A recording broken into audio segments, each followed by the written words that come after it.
Sveiki, mano vardas Polina ir šis vaizdo įrašas buvo sukurtas su dirbtinio intelekto pagalba. Dirbtinio intelekto integravimas į gamybos procesus revoliucionizuoja pramonę, suteikdamas naujų galimybių efektyvumui, sąnaudų mažinimui ir gamybos optimizavimui.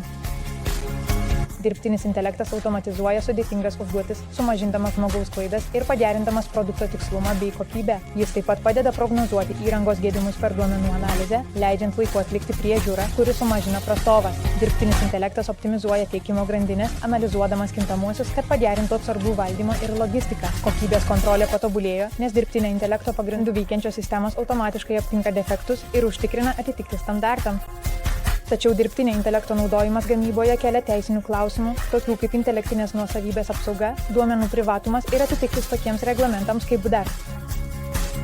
Etiniai standartai dirbtinio intelekto diegime yra labai svarbus, įskaitant užtikrinimą, kad technologija būtų naudojama nediskriminuojančiai, šališkumo pašalinimą ir darbuotojų teisių apsaugą.